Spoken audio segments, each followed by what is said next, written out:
ஆண்டவராக இயேசு கிறிஸ்துவின் நாமத்தினாலே மீண்டும் இந்த சயின்ஸ் அண்ட் சயின்ஸ் என்கிற நிகழ்ச்சிகள் சந்திப்பதில் ரொம்ப சந்தோஷம்.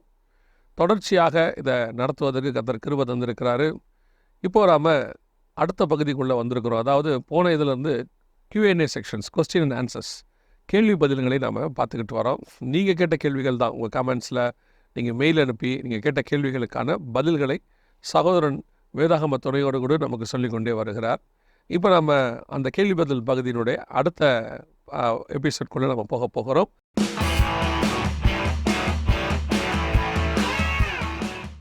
நம்ம மத்தியில் சகோதரர் ரூபன் வந்திருக்கிறாங்க. பிரைஸ் லார்ட் பிரதர், மீண்டும் உங்களை சந்திப்பதில் ரொம்ப சந்தோஷம்.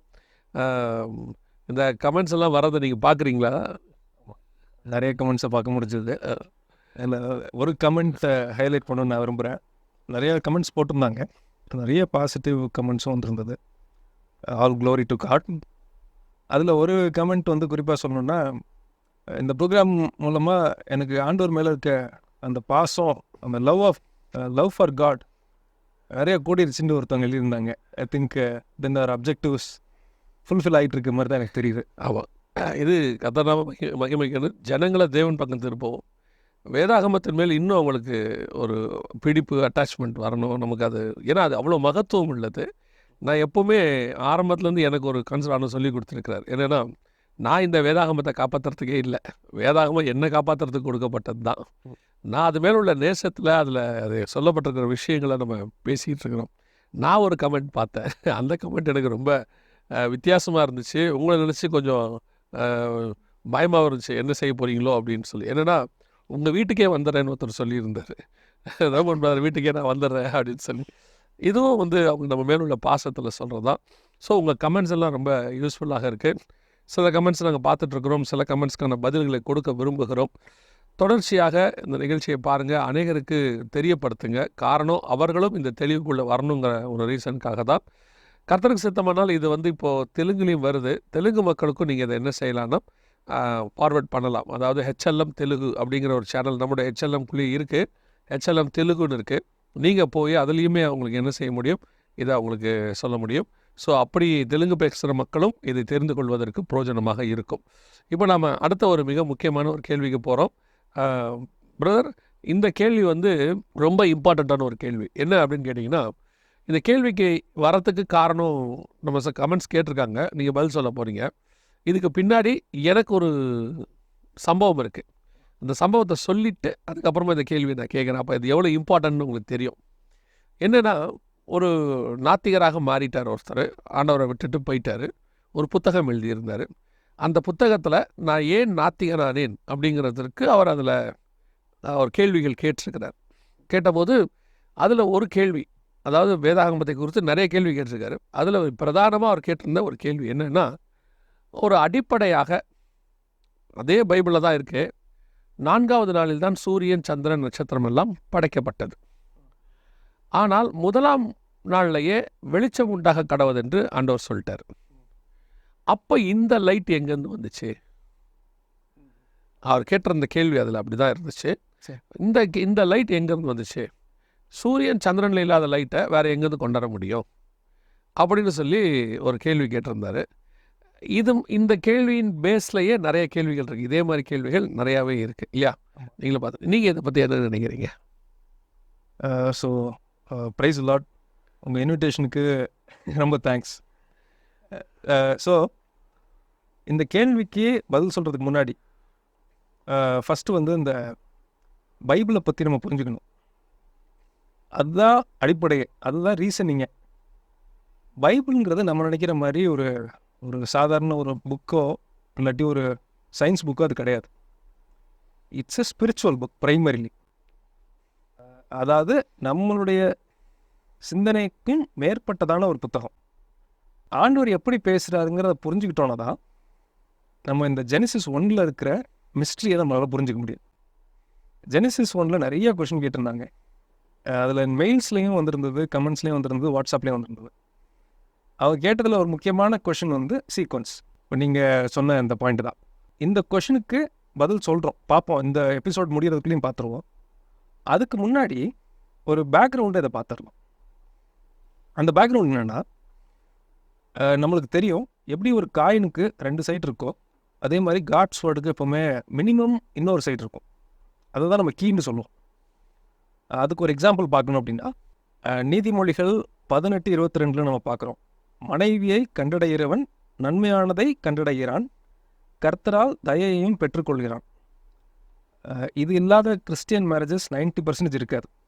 90% மேரேஜஸில் இதை நான் கேள்விப்பட்டிருக்கேன். அப்போ இது வந்து எல்லாருக்கும் பொருந்துமா அப்படின்னு கேட்டால் அதுக்கு ஒத்த வசனம் அதோட கீ வந்து பார்த்திங்கன்னா அதுக்கு அடுத்த சாப்டரில் இருக்குது.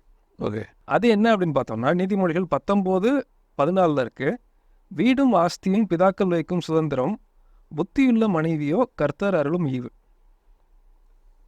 அப்போ ஃபஸ்ட்டு வசனம் யாருக்கு அப்ளிகபிள் ஆகும் அப்படிங்கிற கீ என்னென்னா, காட்ஸ் வில் படி ஒரு பையனோ ஒரு பெண்ணோ அவங்களுடைய துணையை தேர்ந்தெடுக்கும் போது தான் இந்த ஃபஸ்ட்டு வசனத்தோட ரிசல்ட் கிடைக்கும். இப்போது மனைவியை கண்டடைகிறவன் நன்மையை கண்டடைகிறானுங்கிறது வந்து ப்ராமிஸ் இல்லையா? அந்த ப்ராமிஸுக்கான ஒரு கட்டளை இருக்குது அல்லது அதுக்கான ஒரு வழி இருக்குது. அது என்னன்னு கேட்டால், கர்த்தர் கொடுக்குற மனைவியை கல்யாணம் பண்ணுகிறவன் அதை கண்டடைகிறான். எக்ஸாக்டாக இல்லையா? மனைவியை கண்டடைகிற எல்லாருமே நன்மையை கண்டடைகிறான்னு சொல்லிட முடியாது. இதை இது இந்த 2வது வசனத்தை புரியாமையே கல்யாணம் பண்ணி 35 வருஷமாக கஷ்டப்படுறவங்க இன்னும் இருக்காங்க. டெஃபினட்டாக இருப்பாங்க. ஏன்னா இந்த வசனம் என் வாழ்க்கையில் நிறைவேறவே இல்லையே, எனக்கு நடக்கவே இல்லையே அப்படின்னு சொல்லி அவங்க யோசிக்கிறது என்ன காரணம் அப்படின்னு நிறைய பேர் கேட்குறாங்க. பல நேரத்தில் கூட பார்த்தீங்கன்னா பாஸ்டர்ஸ் தான் கல்யாணம் பண்ணி வைக்கிறாங்க, சர்ச்சில் தான் கல்யாணம் நடக்குது, 2 பேருமே வந்து தேவ பிள்ளைகள் தான், ஆனாலும் ஏன் இப்படி அப்படின்னும் போது நாங்கள் அடிக்கடி யூஸ் பண்ணுறது அதுதான். கர்த்தர் கொடுக்குற பையனோ கர்த்தர் கொடுக்குற மகளோ இது 2ஐயும் சேரும் போது தான் இந்த வாக்குத்தத்தம் நிறைவேறுது. எக்ஸாக்டாக ரைட். அப்போ ஃபஸ்ட்டு வசனத்தோட கீ பார்த்திங்கன்னா இந்த வசனம் தான். இப்போ ஆதியாகமம் 1வது அதிகாரத்துக்கு போயிடும். ஒரு கொஷின் கேட்குறாங்க. என்ன கொஷின் கேட்குறாங்கன்னா, ஆண்டவர் சூரியனை உண்டாக்குனது 4வது நாளில் படைச்சாருன்னு போட்டிருக்கு. ஆமாம். ஆனால் செடி மரஞ்செடிகள்லாம் படைச்சதுக்கு அது முன்னாடின்னு போட்டிருக்கு. இவங்க கேட்குற என்ன கொஷின்னா, எப்படி சூரியன் இல்லாமல் வந்து செடி வந்தது? ஓகே, இந்த சீக்வன்ஸ் வந்து சயின்டிஃபிக்காக தப்பாக இருக்கே, இது வந்து அப்போ எப்படி இது நம்பத்தக்கதா இல்லையே அப்படின்னு கேட்குறாங்க. இதுக்கு ஒரு கீ இருக்குது. அது என்னன்னு பார்த்துட்டு நீங்கள் கேட்ட ஒரு கொஷின் சொன்னீங்க இல்லையா, அதனுடைய விடையும் நம்ம பார்த்துடலாம். அப்பொழுது தேவன் பூமியானது புல்லையும் விதையை பிறப்பிக்கும் பூண்டுகளையும் பூமியின் மேல் தங்கள் விதையுடைய கனிகளையும் தங்கள் ஜாதியின்படியே கொடுக்கும் கனி விருட்சங்களையும் முளைப்பிக்க கடவது என்றார். அது அப்படியே ஆயிற்று. ஆண்டவர் வந்து மரம் செடியெல்லாம் உண்டாகட்டும்னு சொல்கிறாரு, அதில் விதை இருக்க விஷயங்கள்லாம் வரணும்னு சொல்கிறாரு. இது அப்படியே ஆயிற்று அப்படின்ட்டு வசனம் சொல்லுது. நான் ஒரு மீட்டிங்கில் கேட்கும்போது என்ன சொன்னேன்னா, ஒரு வேளை ஆண்டவர் காலையில் 6 மணிக்கு படைப்பை உருவாக்கணும், இந்த செடிகள்லாம் உருவாக்கணும்னு நினைக்கிறார். 6 மணிக்கு இந்த வார்த்தையை சொல்கிறார், மரஞ்செடிகள்லாம் உண்டாக கிடவுது, விதை கொடுக்குற அத்தனை மரஞ்செடிகளும் உண்டாக கிடவுதுன்னு சொல்கிறார். இப்போ நான் கேட்டேன், எத்தனை மணிக்கு இது முளைச்சிருக்கும்னு நினைக்கிறீங்க அப்படின்னு கேட்டேன். ஒருத்தர் சொன்னார், ஆண்டவர் சொன்னால் 6:01 முளைச்சிருக்கும். முடியாத ஆள் ஒன்றும் ஆண்டவர் கிடையாது, முடியும். இன்னொருத்தர் சொன்னார், சரி ஒரு 5 நிமிஷம் வேணால் ஆயிருக்கலாம் பிரதர், 6:05 முளைச்சிருக்கும் அப்படின்னு சொன்னார். ஸோ 99% பிலீவர்ஸ் இதை தான் நம்ம நம்பியிருப்போம். இதை நம்பினது தவறுன்னு நான் சொல்ல மாட்டேன். ஆனால் பைபிளை பொறுத்தளவுக்கு Bible is a systematic book and a very very comprehensive book. எல்லாத்தையும் உள்ளடக்கிய சிஸ்டமேட்டிக்காக பார்ட் பை பார்ட்டாக சொல்கிற புக். இந்த பைபிள் வந்து ஓரளவுக்கு காம்ப்ரிஹென்சிவாக ஆண்டவருடைய வெளிச்சத்தில் நம்ம படித்தோம்னா தான் அது என்ன சொல்ல வருதுன்றே புரியும். ஒரே வசனத்தை மட்டும் பார்த்துட்டு ஒரு ஒரு ஒரு ஒரு ஒரு ஸ்பிரிச்சுவல் வியூவே இல்லாமல் ஒரு கன்க்ளூஷனுக்கு ஒருத்தர் வந்தாங்கன்னா நிறைய சான்சஸ் இருக்குது they can end up with some wrong அசம்ஷன்ஸில் தவறான அசம்ஷன்ஸில் அவங்க முடிவுக்கு வரதுக்கு வாய்ப்பு இருக்குது. ஸோ நான் சொன்ன மாதிரி இப்போ இந்த வசனத்தோட கீ எங்கே இருக்குன்னு பார்த்தீங்கன்னா, ஆதியாகமம் 2வது அதிகாரம் 5வது வசனத்தில் இருக்கு. நிலத்தினுடைய சகலவித செடிகளும் பூமியின் மேல் இன்னும் உண்டாகவில்லை, நிலத்தினுடைய சகலவித பூண்டுகளும் இன்னும் முளைக்கவில்லை, ஏனெனில் தேவனாகிய கர்த்தர் பூமியின் மேல் இன்னும் மழையை பெய்ய பண்ணவில்லை, நிலத்தை பண்படுத்த மனுஷனும் இருந்ததில்லை. இது 2வது அதிகாரத்தில் போட்டிருக்கு. 1 அதிகாரத்தில் 1:11 வாசிக்கிறோம். ஆண்டவர் ஆல்ரெடி செடியை படைச்சிட்டாரு, உண்டாயிட்டுன்னா வந்துருச்சுன்னு தான் அர்த்தம். அது அப்படியே ஆயிற்று. அப்படியே ஆயிற்று, இட் வாஸ் ஸோ அப்படின்றது போட்டிருக்கு. ஆனால் 2வது அதிகாரத்தில் பார்த்தீங்கன்னா இன்னும் உண்டாகவில்லைன்னு. உண்டாகவில்லைன்னு போட்டு. இந்த கேள்வியும் நிறைய பேருக்கு இருக்கு. ஸோ இப்போ இதை புரிஞ்சுக்கணுன்னா அப்போ ஒரு கொஸ்டின் வரும் ஒரு பிலீவருக்கு. இப்போ காடு சொன்னால் தப்பாக சொன்னாரா, இல்லாட்டி அவர் சொன்னது எதுவும் பொய்யா சொன்னாரான்னு கேட்டால் அப்படி கிடையாது. காடு பேசுகிற ஒரு பேட்டர்ன் இருக்குது. ஒவ்வொரு தருணம் இப்படி ஒருத்தர் வந்து ஒரு கவிதை எழுதியிருக்காருன்னு வச்சுக்கோங்க. ஒருத்தர் எழுதுகிற கவிதை அந்த நடையை பார்த்து யார் எழுதியிருப்பாங்கிறத சொல்லிடுவாங்க நிறைய பேர். இல்லாட்டி ஒரு பாடல் இருக்குது, அந்த பாடல் நடையையும் அந்த பாடல் ராகத்தையும் பார்த்து இவர் தான் இதை பாடியிருப்பாருங்கிறது 60-70% அசியூம் பண்ணிடலாம். மேலே 4 சீர் கீழே 3 சீர் ஒரு செய்யுள் வந்து அது திருக்குறள், திருவள்ளுவர் தான் எழுதியிருப்பாருன்றது கன்ஃபார்ம். ஓகே. ஸோ இப்போ இதை புரிஞ்சுக்கணுன்னா காடு பேசுகிற பேட்டர்ன் நம்மளுக்கு புரியணும். இதுக்கு ஒரு 4 எக்ஸாம்பிள் சொல்கிறேன். அது தெரிஞ்சுக்கிட்டா இது என்ன மாதிரி அவர் பேசுகிறாருங்கிறது நம்ம புரிஞ்சுக்கலாம். இந்த எக்ஸாம்பிளுக்கு தான் நான் வெயிட் பண்ணிகிட்டு இருக்கிறேன். ஏன்னா நம்ம ப்ரோக்ராமில் அந்த எக்ஸாம்பிள்ஸ் தான் ரொம்ப லகுவாக போய் ஜனங்களுக்கு சேருது. ஸோ இப்போது ஆதியாகமம் 1ஆம் அதிகாரத்தில் செடிகள் எல்லாம் முளைக்க கடவது என்றார், அது அப்படியே ஆயிற்று. 2ஆம் அதிகாரம் 5ஆம் வசனத்தில் இன்னும் முளைப்பிக்கவில்லை, உண்டாகவில்லை அப்படின்னு இருக்கு. சரியாக உண்டாகலை, ஒன்று கூட இன்னும் உண்டாகலைன்னு இருக்குது. ஸோ இதுக்கான இதை விளக்கிறதுக்கு இப்போ நம்ம உதாரணத்துக்கு போகிறோம். உதாரணத்துக்கு நான் ஃபஸ்ட்டு உதாரணம் சொல்கிறது ஆதியாகமம் 2:17 நான் சொல்கிறேன். ஆனாலும் நன்மை தீமை அறியத்தக்க விருட்சத்தின் கனியை புசிக்க வேண்டாம், அதை நீ புசிக்கும் நாளில் சாகவே சாவாய் என்று கட்டளையிட்டார். ஆதாம்கிட்ட ஆண்டவர் பார்த்து சொல்கிறாரு, அந்த நன்மை தீமை அறியத்தக்க மரத்தோட பழத்தை மட்டும் நீ சாப்பிடக்கூடாது. சாப்பிடும் நாளில்னா நம்மளுக்கு தெரியும் 24 hours கணக்கு. சாகவே சாவாய் அப்படின்னாரு. ஆதாமும் போய் சாப்பிட்டாரு. ஆனால் மரித்தாரான்னு கேட்டால் இல்லை. அப்போ அடுத்த கொஸ்டின் வரும், இப்போ காடு என்ன தப்பாக சொல்லிட்டாரா, அவர் சொன்னது நடக்கலையே. ஒரு தீர்க்கதரிசி சொன்னால் கூட தப்பாகிறதுக்கு சான்ஸ் இருக்குன்னு நம்ம சொல்லலாம். ஏதோ ஒரு இன்டர்பிரிட்டேஷனில் தப்பு இருக்கலான்னு. காடு தானே சொன்னார், இப்படி நிறைய கொஸ்டின் வரும். இன்னொரு எக்ஸாம்பிள் சொல்கிறேன். 1 சாமுவேல் 16:1 இருக்குது. கர்த்தர் சாமுவேலை நோக்கி, இஸ்ரவேலின் மேல் ராஜாவை இராதபடிக்கு நான் புறக்கணித்து தள்ளின சவுலுக்காக நீ எந்த மட்டும் துக்கித்து கொண்டு இருப்பாய். இப்போ ஆண்டவர் வந்து சவுலை நான் தள்ளிட்டேன்ட்டார். இன்னும் ஆனால் ராஜாவாக இருக்கான். அவருடைய கணக்கில் அவன் ராஜாவே இப்போ கிடையாது. ஆனால் ஜனங்களுடைய கணக்கில் பல வருஷம் அதுக்கப்புறம் ராஜாவாக இருக்கான். 38 வருஷம் இருக்கார் அதுக்கப்புறம். ஆமாம், இது நடக்கிறது வந்து 2வது வருஷத்தில் நடக்குது. கரெக்ட். அதுக்கப்புறம் இவ்வளோ வருஷம் ராஜாவாக இருக்கார். அப்போ எப்படி இது? இப்போது நான் கொஞ்சம் புரிய வச்சிடுறேன். ஏன்னா நீங்கள் சொல்கிற அந்த பேட்டர்ன் எனக்கு புரிஞ்சிருது. நான் புரியாமல் 1-2 பேர் கூட இருந்துடக்கூடாதுன்றதுக்காக தான் இதை நான் எக்ஸ்பிளைன் பண்ணுறது. இப்போது புசிக்கும் நாளிலே சாகவே சாவாய் அப்படின்ற அன்னைக்கு அவன் சாகலை. ஆனால் ஆண்டவர் சொன்னார் அன்னைக்கு நீ செத்துருவ அப்படின்னு சொல்லி. ஸோ அந்த வார்த்தை சாக ஆரம்பிக்கிறான், அவ்வளோதான். அன்னைக்கு அவன் சாகலை. சவுலை ராஜாவாய் தள்ளினார். ஆனால் அன்னைக்கு அவன் தள்ளப்படலை. அதுக்கப்புறம் 38 வருஷம் இருந்திருக்காரு. அதாவது அன்னைக்கு அவங்க எலிஜிபிள் ஆகிட்டாங்க, டெத்துக்கு எலிஜிபிள் ஆகிட்டாங்க. சாகிறதுக்கு 930 வருஷம் ஆயிருக்கு அவர் ஆயிருக்கு. ஸோ இப்போ இந்த தேவன் சொன்னதுனால அந்த வார்த்தை நிறைவேறி முடிக்கிற வரைக்கும் சேர்த்தது. கரெக்ட். புசிக்கும் நாளிலே சாகவே சாவா என்பது அவன் மரணத்தை தொடங்கிட்டான்றதை அது குறிக்குது. அன்னைக்கு தான் மரணங்கிறது அன்னைக்கு கிரியேட் ஆகுது. அதுக்கு முன்னாடி ஆதாம் இருக்கிறாரு, கிரியேட் ஆகுது. அன்னைக்கே சாகலை, ஆனால் 930 வருஷம் கழிச்சு செத்துட்டார். ராஜாவா இராதபடிக்கு உன்னை தள்ளினேன் அப்படின்னா அவன் அன்னைக்கே தள்ளப்படலை, தள்ளிட்டார். அதில் இன்னொரு பெரிய ஆச்சரியன்னு கேட்டிங்கன்னா அதே இதில் சொல்லுவார், அவன் ஸ்தானத்தில் இன்னொருவனை ராஜாவாக இருக்க கட்டளை இட்டேன்பார். அதுவும் முடிச்சிட்டாரு. அதுவும் கட்டளை இட்டுட்டாரு. அந்த இடத்துல இருக்கும், என் இருதயத்துக்கு ஏற்ற ஒருத்தனை ராஜாவாக இருக்கும்படி கட்டளை இட்டேன் அப்படிம்பாரு. அது யாரை பற்றினா தாவீதை பற்றி. ஆனால் தாவீது அப்போ பிறக்கவே இல்லை. அதான் பெரிய விஷயமே. ஏன்னா அதுக்கப்புறம் 38 வருஷம் ராஜாவாக இருந்திருக்கிறார். அந்த 1 சாமுவேல் நீங்கள் வாசிக்கும் போது சவுல் ராஜ்யபாரம் பண்ணின 2ஆம் வருஷம்னு இருக்கும் இந்த சம்பவம் நடக்கிறது. தாவீது ராஜாவானது 30 வயசுல தான். 38 வருஷம் சவுல் இருந்திருக்கிறார். அப்போ இந்த இட்டேன்னு சொல்லும் போது 8 வருஷம் தாவீதே இல்லை பூமியில். ரொம்ப ரொம்ப நல்ல ஒரு பாயிண்ட், ரொம்ப நல்ல ரெவலேஷன். ஆமாம், சரியா? அப்போது இந்த கேல்குலேஷன் நீங்கள் பார்த்தீங்கன்னா இப்போ நீங்கள் சொல்ல வர்றது சொல்லிட்டாரு. நம்ம பார்வைக்கு உடனே முடிக்கணும், அன்றைக்கே நடக்கிறதுன்றது நம்ம நினச்சிக்கிறோம், புரிஞ்சுக்கிறோம். ஆனால் அப்படி இல்லை, அது ஒரு ப்ராசஸாக வச்சிருக்கிறார் அவர். ப்ராசஸாக வச்சுருக்காரு. அந்த இனிஷியேஷன் அன்னைக்கு நடந்துருச்சு.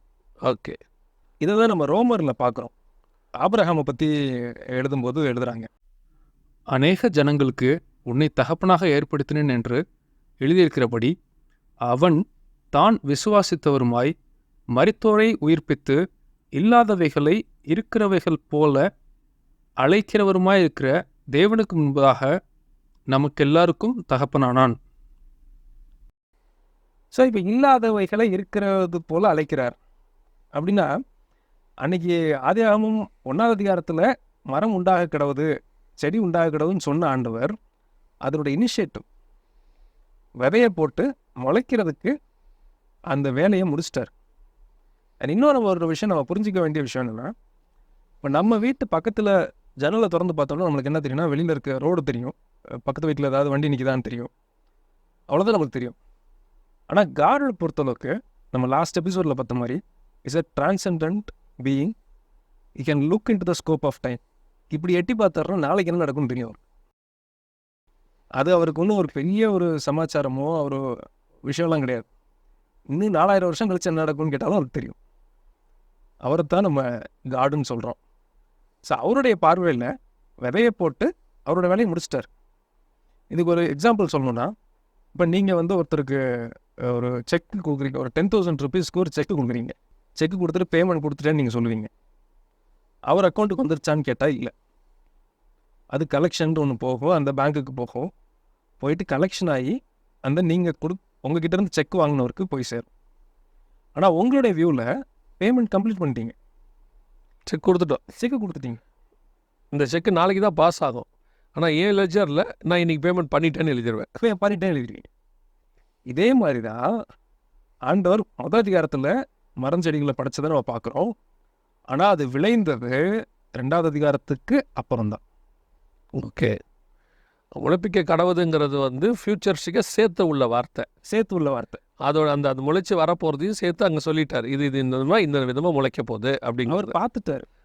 அதான் அவருடைய பார்வையில் 6000 வருஷத்துலேயே அவர் பார்த்துட்டார். ஒரு அழகான ஒரு வார்த்தை ஒன்று சொல்லுவாங்க, ஒரு ப்ராபப் மாதிரி ஒன்று சொல்லுவாங்க. அது ஒரு மரத்தில் எத்தனை பழம் இருக்கிறது என்பதை மனுஷனால் பார்க்க முடியும், ஆனால் ஒரு விதைக்குள் எத்தனை மரம் இருக்கிறது என்பதை கர்த்தரால் மட்டும்தான் பார்க்க முடியுமாங்க.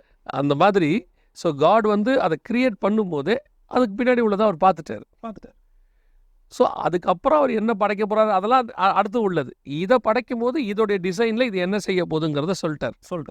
அதுதான் அந்த இடத்துல இருக்குது. எக்ஸாக்டாக. ஓகே. ஸோ இதுதான் அவர் பேசுகிற பேட்டர்ன், இது அவர் பேசுகிற விதம்.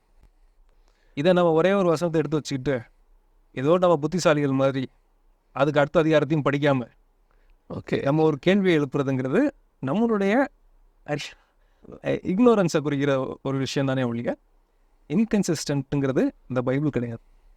200% கன்சிஸ்டன்ட். ஸோ தேவன் ஒரு படைப்பை படைக்கும்போது அந்த அந்த அந்த படைப்பினுடைய சிருஷ்டிப்பினுடைய டிசைன், அது என்ன செய்ய போது, என்ன பண்ண போது, அதோடைய முடிவு என்ன, எல்லா கத்தையும் அதை விதைக்கும் போதே சொல்லி முடிச்சிடுறாரு. கரெக்ட் இல்லையா? கரெக்ட். அதுக்கப்புறம் அடுத்து உள்ளதெல்லாம் வரும். சில நேரத்தில் நான் வசனத்துலேருந்தே உங்களுக்கு சொன்ன புரியும்னு நினைக்கிறேன். இப்போ யோவான் எழுதின சுவிசேஷத்தில் யூதாஸை பற்றி சொல்லும் பொழுது, யூதாஸ் அதாவது இது வந்து அதோட 100% ஒத்து போகாது, புரியத்துக்காக சொல்கிறேன். யூதாஸை பற்றி சொல்லும் பொழுது காட்டி கொடுத்தவனாகிய யூதாஸ்ன்னு அப்போஸ்தலர்களை செலக்ட் பண்ணும்போது வரும். அவர் பேதுருவையும் 12 பேரை செலக்ட் பண்ணாருன்னு சொல்கிற இடத்துல பேதுருவையும் அப்புறம் மத்தியையும் யோவானையும் அந்திரேயும் இப்படி சொல்லிகிட்டே வரும்போது காட்டி கொடுத்தவனாகிய யூதாஸையும் செலக்ட் பண்ணார்னு இருக்கும். அவன் அப்போ காட்டியே கொடுக்கல, கரெக்ட், செலக்ட் தான் பண்ணியிருக்கிறாரு. ஸோ முன்னாடியே அதை பற்றின, ஏன்னா நம்ம இவங்களுக்கு பின்னாடி உள்ளது தெரிஞ்சிருச்சு. எழுதின யோவானுக்கு இவர் யூதாஸ் ஆச்சே, இவன் காட்டி கொடுத்தவனாச்சேன்னு சொல்லும் போது அந்த பேரையும் சேர்த்து எழுதுறாரு, காட்டி கொடுத்த அந்த யூதாஸ் தான் அப்படின்னு எழுதுறாரு. ஆனால் இவருக்கு பார்த்த பிறகு தான் அது தெரிஞ்சிச்சு, இவருக்கு பார்க்கறதுக்கு முன்னாடியே அது தெரியும், எடுக்கும்போதே தெரியும். ஸோ அவர் சொல்லும் பொழுதே, இந்த விதையை பற்றி சொல்லும் பொழுதே தன் ஜாதியின்படி முளைப்பிக்க கடவுதுங்கிற டோட்டல் டிசைனையும் சொல்லிட்டார். ஃபைன். ஸோ அதுக்கப்புறம் மரச்செடி கொண்டு வந்த பிறகு தான் இதை சொல்லணுன்ற அவசியம் அவருக்கு இல்லை. சூரியனை பார்த்த பிறகு தான் இதை சொல்லணுன்ற அவசியம் அவருக்கு இல்லை. இவங்க அந்த இதில் உள்ள அடுத்த வசனத்தை வாசிக்கலை, இல்லைன்னா வசதியாக தாண்டி போயிட்டாங்க. சரியா? தேவனாய் கர்த்தர் மழையை இன்னும் பெய்விக்கவில்லை அப்படின்னு நம்ம சொல்கிறாங்க இல்லையா? ஆமாம். நீங்கள் மழையில் என்னென்ன விதமான மழை பார்த்துருக்கீங்க? உங்களுக்கு தெரிஞ்ச மழை சொல்லுங்கள். உங்களுக்கு தெரிஞ்சது. ட்ரெஸ்லிங்னு சொல்லுவோம், அந்த லைட்டாக அது தூறல். அதாவது இதெல்லாம் மழையினுடைய தன்மை. ஆமாம். பொதுவாக மழை சொல்லும்போது ஒரு வகையான மழை வந்து தண்ணியில் பெய்யறது, வாட்டர் மேலேருந்து தனியாக வரல. பனிமழை பெய்யறத பார்த்துருக்கீங்களா நீங்கள்? ரொம்ப பனி மழையை போல பெய்யுது அப்படிம்பாங்க. ஓகே. பனி கட்டி கட்டியாக மழை மாதிரி வருதுப்பா பனிமழை அப்படின்னு சொல்லுவாங்க. பனி மழை மாதிரி பெய்யுது அப்படின்னா என்ன அர்த்தம்னா, பனி எப்படி மழை பெய்யுதோ அந்த மாதிரி பெய்யுது அப்படின்னு அவங்க சொல்கிறாங்க. இப்போ இவங்க இந்த வசனத்தில் மழை பெய்யலை அதனால் முளைக்கவே இல்லை அப்படின்ற மாதிரி உங்கள் வாதத்துக்கு வந்தாங்கன்னு நான் சொல்கிறேன். ஒருவேளை வந்து கேட்டாங்கன்னா அதுக்கு அடுத்த வசனம் சொல்லுது, பூமியிலிருந்து எழுந்த பனியானது பூமியை நிரப்பிற்று. ஏன்னா மழை பெய்யலை, மழை பெய்யல வரைக்கும் மழைன்றதே கிடையாது. மழை நோவா காலத்தில் தான் வருது. அப்போ இதை முளைப்பிக்கிறதுக்கு தேவையான தண்ணி எங்கே இருக்குதுன்னு கேட்டிங்கன்னா, பூமியிலேருந்து எழும்பின பனி பூமியை நினைத்திற்று. மேலேருந்து வந்து தான் தண்ணி புல்லை நிரப்பணுன்ற அவசியமே இல்லை. இப்போ நீங்கள் ஒரு காலத்தில் நம்ம எல்லாரும் என்ன பண்ணிக்கிட்டு இருந்தோம்னா, வானம் பார்த்த பூமின்னு சொல்லுவாங்க. எல்லாம் மழையை நம்பி தான் நம்ம என்ன பண்ணிக்கிட்டு இருந்தோம்னா விவசாயம் பண்ணிக்கிட்டு இருந்தோம். அந்த மழை பெய்யாத காலம் வருகிற போது நம்ம சொட்டு நீர் பாசனம்னு சொல்லி போர்லேருந்து தண்ணி எடுத்து பூமியிலேருந்து தண்ணி எடுத்து பூமியை நிரப்பணும். கரெக்ட். இப்போ இருக்க மெத்தட். ஒரு காலத்தில் வானத்துலேருந்து தான் மழை வந்து விவசாயம் பண்ணணும். அதுக்கப்புறம் மழை பெய்யாத காலங்கள் 2 வருஷம் 3 வருஷம் மழை பெய்யலன்னு பூமி கடியில் தண்ணி எடுத்து அந்த தண்ணி எடுத்து பூமியை நிரப்பினாங்க இவங்க. இதே விஷயம் அங்கே நடந்துருச்சு. நம்மளுக்கே பண்ண முடியும்னா அவர் பண்ண முடியாதுங்களா? அதனால் இவங்க எல்லாருமே எப்படி எடுத்துக்கிறாங்கன்னா, இவங்க ஒரு வியூவை எடுத்துக்கிட்டு இவங்க ஒரு கிராஸ் செக் பண்ணுறதில்ல, வசனத்தை தெளிவுபடுத்திக்கிறதில்ல, புரிஞ்சிக்கிறதில்ல. உடனடியாக இது தப்பு, இது இல்லை, இது என்ன ஒரு பெரிய விஷயம்னு கேட்டிங்கன்னா, இந்த ஒரு விஷயத்தை வச்சுக்கிட்டு பைபிளே தப்புன்றுவாங்க. கரெக்ட். கேட்டால் ஒரு பானை சொத்துக்கு ஒரு சோறு பதம் அப்படின்லாம் சொல்லிடுவாங்க. இவங்க 1000 தப்பு சொல்லிட்டு ஒன்று தான் கரெக்டாக சொல்லுவாங்க. அந்த ஒன்றை வச்சுக்கிட்டு இவங்க அட்வான்டேஜாக எடுத்துக்கிறாங்க. நான் அன்றைக்கி கரெக்டாக தானேங்க சொன்னேன் உங்ககிட்ட அப்படிம்பாங்க. ரொம்ப சந்தோஷம். இப்போது இந்த 2 கேள்விகளை நாம் பார்த்துருக்குறோம். இந்த கேள்விகள் வந்து இன்னும் நிறைய இருக்குது, போயிட்டே இருக்குது. கடைசியாக அந்த கேள்விக்கு ஒரு பதில் நம்ம சொல்லிட்டு முடிச்சுட்டா நல்லா இருக்கும்னு நினைக்கிறேன். ஓகே. அப்போ நீங்கள் ஃபஸ்ட்டு ஒரு கொஷின், 1ஆவது அதிகாரம் 3ஆவது வசனத்தில் வெளிச்சம் உண்டாக கடவுது என்று ஆண்டவர் சொல்லிட்டார். அது அப்படியே ஆயிற்று. நம்ம நினச்சிக்கிறோம் வெளிச்சம்னாலே சூரியன் இருந்தால் வரணுமா? அவசியமே இல்லையே. நம்ம நினச்சிக்கிறோம் நம்ம பழக்கப்பட்ட ஒரு விஷயங்கிறது சூரியன்லேருந்து நம்மளுக்கு வெளிச்சம் வரும். அதை விட்டால் நைட்டு முழு நிலாவாக இருந்தால் நிலாலேருந்து வெளிச்சம் வருது. ஸோ இதனுடைய ரெஃபரன்ஸ் வர்ஸ் எங்கே இருக்குதுன்னு பார்த்தீங்கன்னா, வெளிப்படுத்தல் 21:23. நகரத்திற்கு வெளிச்சம் கொடுக்க சூரியனும் சந்திரனும் அதற்கு வேண்டுவதில்லை, தேவனுடைய மகிமை அதை பிரகாசித்தது, ஆட்டுக்குட்டியானவரே அதற்கு விளக்கு. அப்போ அந்த 1ஆவது அதிகாரம் 3ஆவது வசனத்தில் சொன்னது சூரியனோட வெளிச்சம் இல்லை, அதான் ஆண்டவருடைய வெளிச்சம். தேவனுடைய மகிமை அதை பிரகாசித்தது. அதாவது சந்திரனுக்கு சோர்ஸ் லைட் வந்து சூரியன், சூரியனுடைய வெளிச்சத்தை பட்டு தான் அது பிரதிபலிக்குது. அப்போ சூரியனுக்கு ஒரு சோர்ஸ் வேணும்ல. எக்ஸாக்டாக. சூரியனுக்கு ஒரு சோர்ஸ் இவருடைய முகம். இப்போ மோசேக்கு தேவனுடைய முகத்தை பார்த்து பிரகாசித்ததுன்னு இருக்குது. அவருடைய முகம் சோர்ஸ் லைட் அங்கே தான் இருக்குது. அதே மாதிரி சூரியனுடைய பிரகாசம் வந்து அதுக்கான சோர்ஸ். ஏன்னா இது கிரியேஷன், படைப்பு தான். படைக்கணும்னா அதுக்கு ஒரு சோர்ஸ் வேணும்ல. அவர் தான் அந்த சோர்ஸ் தான், அவர் லைட். அதான் அங்கே சொல்லப்பட்டிருக்குல்ல. நம்ம அதை புரிஞ்சுக்கிட்டு லைட்னாலே சூரியன் தான் வந்திருக்கணும், ஏதோ நம்ம அதிகமாக ஞானிகள் மாதிரி. அதெல்லாம் 3ஆவது வசனத்திலேயே வந்து வெளிச்சம் இருக்குன்னு இருக்காரு. அதுக்கப்புறம் சந்திரன் வந்து அதுக்கப்புறம் தான் வந்திருக்கு. செடி எப்போ வரும்போது வெளிச்சம் இல்லையா? இதெல்லாம் கேட்குறது நம்மளுடைய இக்னோரன்ஸ். இல்லை என்னடா, உலகம் லைட்டுன்னு ஒன்று கண்டுபிடிக்கிறதுக்கு, அதாவது இவங்க சொல்லுவாங்க இந்த சிக்கிமுக்கி கல் நெருப்பு வந்துச்சு இல்லைங்களா, அதை கண்டுபிடிக்கிறதுக்கு இவங்க பாயிண்ட் ஆஃப் வியூவில் சொல்கிறேன், இது பைபிள் பாயிண்ட் ஆஃப் வியூவில் பல மில்லியன் வருஷம் ஆயிடுச்சுன்னு சொல்லுவாங்க. ஆமாம், சரியா? சயின்டிஃபிக்கலி லைட்டுன்னு ஒன்று கண்டுபிடிக்கிறதுக்கு இப்போ தான் 100-150 வருஷம் ஆகிப்போச்சு. அதுக்கு முன்னாடி ஒரு 6000 வருஷம், நம்ம கணக்கு 5000 வருஷத்துக்கு லைட்டே இல்லை.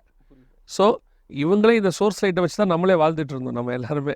ஸோ இவங்க இந்த லைட்டை பற்றி இவங்க கண்டுபிடிக்கிற ஒரு லைட்டு, அதுவும் டெம்பரவரி லைட்டு, இது சரி ஃபியூஸாக போயிடுது.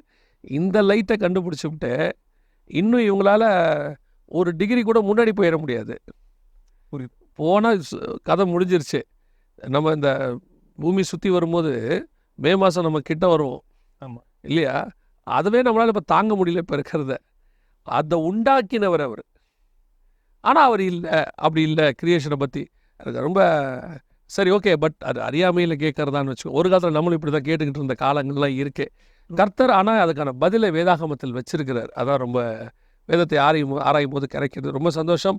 ஸோ இப்போ இந்த கிரியேஷன் சாதியாமல் ஒன்றை பற்றினதான இப்போ தான் ஸ்டார்ட் பண்ண மாதிரி இருக்குது. அதுக்குள்ளேயே சில கேள்விகளுக்கான பதில் பார்த்து முடிச்சிருக்கிறோம். இன்னும் தொடர்ச்சியாக இதிலிருந்து நம்ம சில கேள்விகளும் பதில்களும் பார்க்க வேண்டியிருக்கு. உங்களுக்கும் சொல்கிறோம், கேள்விகளை கமெண்ட்லேயோ அல்லது குறிப்பாக நீங்கள் வாட்ஸ்அப்லேயும் மெயில்லையும் பண்ண நல்லது. இந்த கமெண்ட்டில் ஏன்னா நிறையா அன்வான்ட் கமெண்ட்ஸ் நீங்கள் கீழே பார்ப்பீங்க. சும்மா இந்த ப்ரோக்ராமுக்கு சம்மந்தம் இல்லாத கமெண்ட்ஸ்லாம் வருது. ஸோ நாங்கள் ஸ்க்ரோல் பண்ணி விட்டுறோம் சில நேரத்தில். ஸோ நீங்கள் வாட்ஸ்அப்லேயும் மெயில்லையும் உங்களுடைய கேள்விகளை எழுதுங்க. பிரதர் அதுக்கு வேதாகம துணையோடு கர்த்தர் துணையோடு உங்களுக்கு பதில் கொடுப்பாங்க. கர்த்தருக்கு சித்தமானால் மீண்டும் இன்னொரு எபிசோட் வழியாக உங்களை சந்திக்கிறோம். God bless you. Thank you brother.